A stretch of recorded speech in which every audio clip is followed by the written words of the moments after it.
Alright, what's going on everyone? Today we're going to take a look at another World Championship winning deck in Magic the Gathering's history. And this time it is Jeskai Control, the deck that won it all in 2013. Well, sort of. Technically this World Championship was split between Modern and Standard, and this is the Standard portion of it. So anyway, Standard at the time was composed of the Innistrad block, the Return to Ravnica block, and both the M13 and M14 sets. The tournament would take place in Amsterdam, Netherlands, and the deck would be piloted by Shahar Shenhar. So Jeskai Control is probably fairly self-explanatory. It's a blue, white, and red deck that looks to control the board by countering spells and blowing up permanents until it can win the game in the late game in some way or another, like most control decks. In the case of Jeskai Control, it didn't win by pulling off some combo or finishing off with some big top-end threat. It actually just looked to win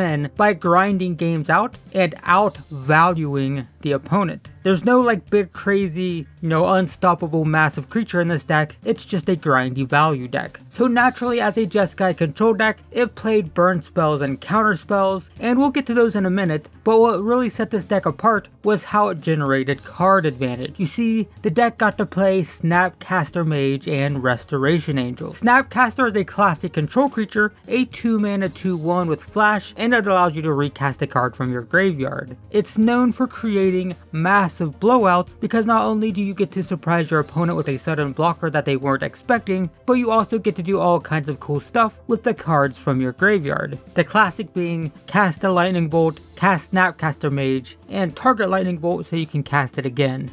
Stuff like that. Now, Restoration Angel also has flash, so it's another surprise blocker, and this time it's a 3/4 flyer. But it also allows you to blink a creature, which is to say, you get to exile it and then bring it back into play, which has a ton of versatility. First off, you can blink Snapcaster, so you can then cast another spell from your graveyard. You can also blink a tapped creature and it'll come back into play untapped, leaving you with 2 blockers your opponent wasn't expecting. And it also can be played in response to a removal spell so that the removal spell fizzles. So basically this deck was it was really scary to attack into because you never knew what creatures were going to be on the battlefield after you declared attackers, and these creatures are just really good at generating value, which is really good in a control deck. Beyond Snapcaster Mage and Restoration Angel, the deck played pretty much exactly what you would expect. It had Syncopate and Dissipate for counter spells. Syncopate counters a spell unless its controller pays X, which usually doesn't cost a lot for the person playing the Syncopate because typically the person who's getting their spell counter just spent all their mana on that spell, so you can usually cast this for 2 or 3 and you're fine. And Dissipate is a strictly better cancel. For 3 mana you counter a spell and it exiles it after it's countered, just like Syncopate. And in case you're wondering, exile the spells was important in this standard environment because Innistrad was a block with a heavy emphasis on graveyards,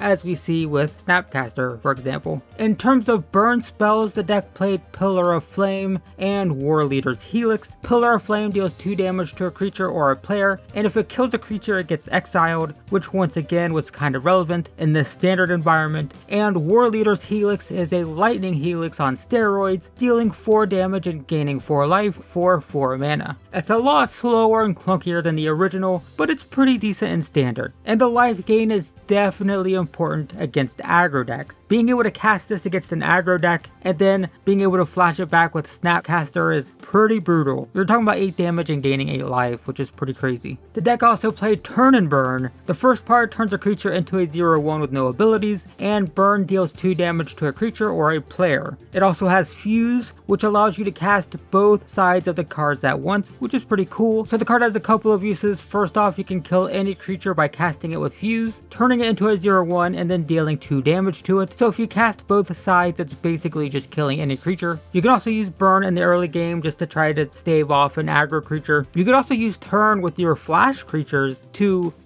turn an attacker into a 0/1 and then block it and kill it. And with Snapcaster Mage, you could say your opponent's attacking with 2 creatures. If you had enough mana in the late game, you could play Turn to turn a creature into a 0/1, play Snapcaster Mage to block and kill it, and then use Snapcaster Mage's ability to burn off the smaller creature. So that's another example of how explosive this deck could be in the combat phase. This deck just had all kinds of shenanigans it could get up to in the combat phase. It's kind of ridiculous. The deck also played both Izzet and Azorius Charms. These are just very versatile spells with a variety of modes to choose from. Is Charm can counter non-creature spells, deal 2 damage to a creature, or allow you to draw 2 and discard 2 to dig through your deck. Azorius Charm, on the other hand, can give all of your creatures lifelink, allow you to draw a single card, or put an attacking or blocking creature on top of its owner's library. So like I said, these are just very versatile. They just allow you to do all sorts of things at any given time. Oh, and remember that with Snapcaster Mage, if these are in your graveyard, you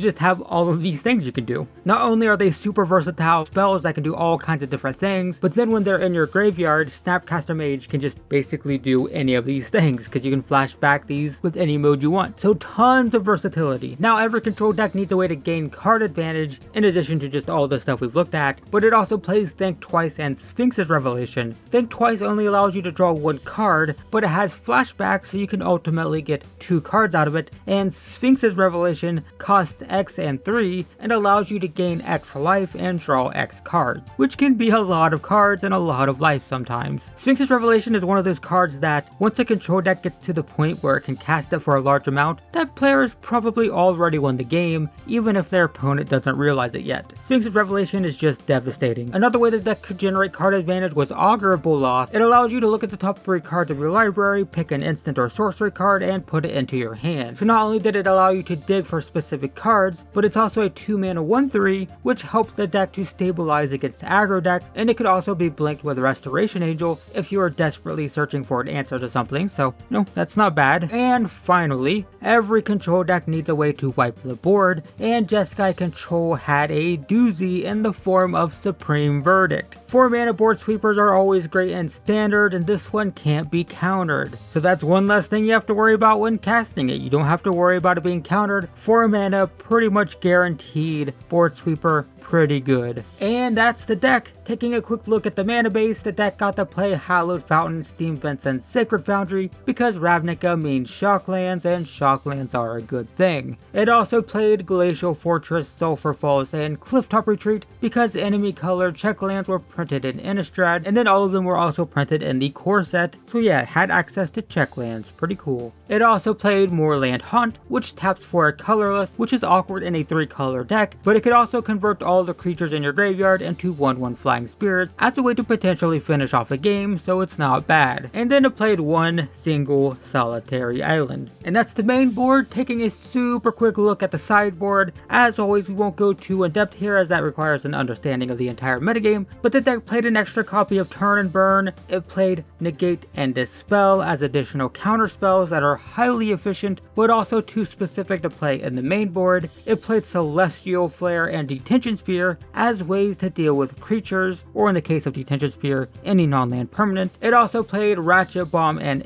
Staticaster as additional sort of board sweepers, kind of. And then finally the deck had Thundermaw Hellkite, which is the typical big beefy creature that control decks like to have access to in the sideboard. You can pause and look at it, but it's just a big giant beefy creature. And that's it. That is Jeskai Control, a control deck that made it really not fun to attack into, while also doing everything that a control deck typically does. It counters spells, it burns creatures, it draws cards, and you just can't attack into it because you don't know what's going to be on the battlefield after you declare attackers. And control decks are just known for being slow. They usually struggle to stabilize against aggro decks, which can typically just attack relentlessly into a control deck's empty board. But this one, not so much. Jeskai Control could have a completely empty board, but you couldn't just attack willy-nilly because you never knew what they were going to have during the blocker step. This deck could just absolutely turn the tables on aggro decks and just any deck in general because it could just cause these massive blowout combat phases. It was pretty crazy.